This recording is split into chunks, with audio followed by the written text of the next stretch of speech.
La parole est à Madame Dubié.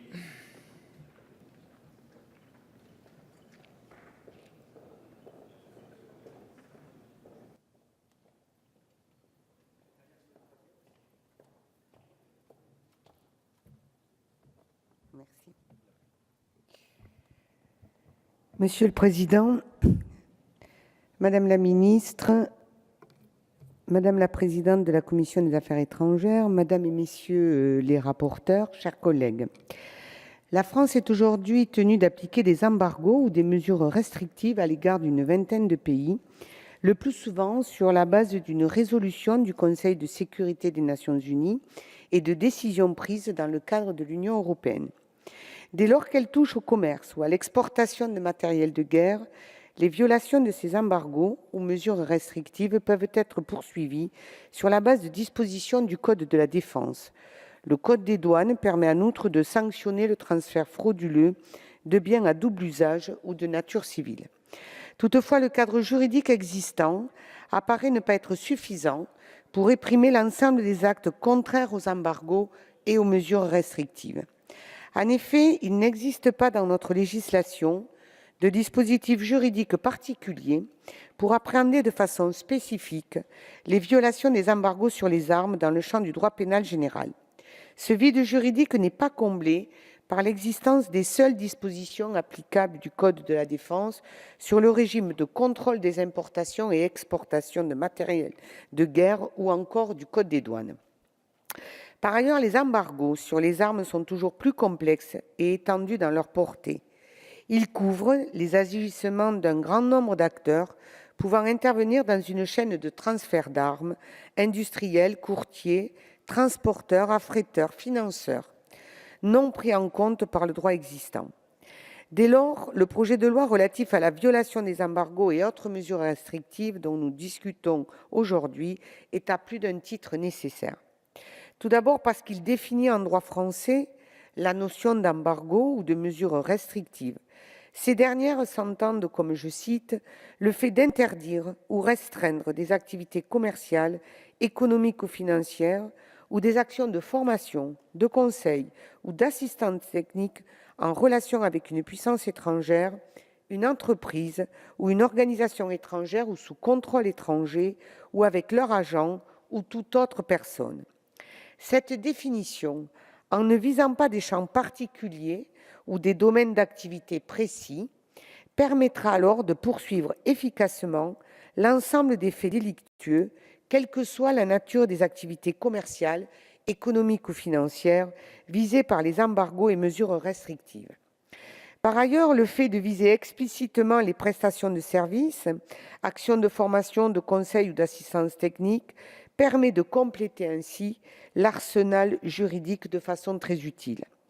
Ensuite, le projet de loi crée au sein du Code pénal une incrimination pénale de violation des embargos ou des mesures restrictives qui peut être punie d'une peine de 7 ans d'emprisonnement ou de 750 000 € d'amende ou de 10 ans d'emprisonnement et d'1,5 million d'euros d'amende lorsque le délit est commis en bande organisée. En outre, il convient de préciser les peines applicables aux personnes morales qui se rendraient coupables d'un tel délit. Exclusion des marchés publics, interdiction d'opérer des émissions sur les marchés financiers ou encore interdiction de percevoir des aides publiques.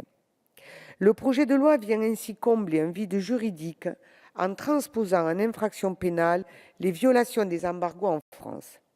Par ailleurs, le projet de loi met fin à une zone grise s'agissant de la responsabilité des acteurs privés intervenant dans un transfert d'armes que sont les transporteurs ou les financeurs qui ne sont pas soumis à un contrôle spécifique. En effet, à l'heure actuelle, les intermédiaires, au sens du courtage, ne font l'objet que d'un contrôle a posteriori. Il est à noter aussi que le projet de loi renforce la réglementation en matière d'exportation et de transfert d'armement qui introduit un contrôle a posteriori sur pièces et sur place en contrepartie d'un allègement du contrôle a priori.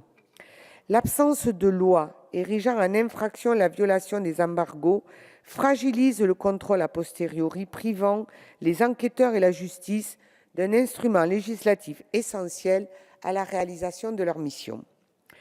Enfin, le dispositif contenu dans ce texte permettra de répondre à la nécessité d'une meilleure transparence publique sur les questions d'embargo et de sanctions, puisqu'il est prévu d'instituer une commission nationale consultative chargée du suivi des régimes d'embargo ou de restrictions économiques à l'encontre de puissances ou d'entités étrangères. Cette dernière comprendra des représentants du Parlement, des administrations concernées, des entreprises ou bien de la société civile, en particulier des organisations à but non lucratif qui défendent au plan international les droits humains fondamentaux et les grandes causes humanitaires. Le gouvernement devra en recueillir l'avis dès lors qu'il sera envisagé d'établir, de modifier, de suspendre ou de reconduire un régime d'embargo, soit dans le cadre national, soit par une décision du Conseil de l'Union européenne, soit par une résolution du Conseil de sécurité des Nations unies, soit dans tout autre cadre international. Enfin, avec l'adoption de ce texte, la France mettra sa législation en conformité avec la recommandation du Conseil de sécurité de l'Organisation des Nations unies, puisque, dans une résolution de septembre 1998, elle invitait les États membres à adopter des mesures législatives ou autres mesures juridiques érigeant en infraction pénale la violation des embargos sur les armes imposés par le Conseil. Ainsi, la France, qui prône régulièrement le respect du droit international et qui a ratifié le traité sur le commerce des armes en avril 2014, sera en pleine adéquation avec ses engagements internationaux. Par conséquent, le groupe radical, républicain, démocrate et progressiste soutient le présent projet de loi qui, en renforçant notre législation, assurera plus efficacement le respect des embargos ou des mesures restrictives que la France se doit de mettre en œuvre. Je vous remercie. Merci, mes chers collègues. Monsieur Miard a la parole.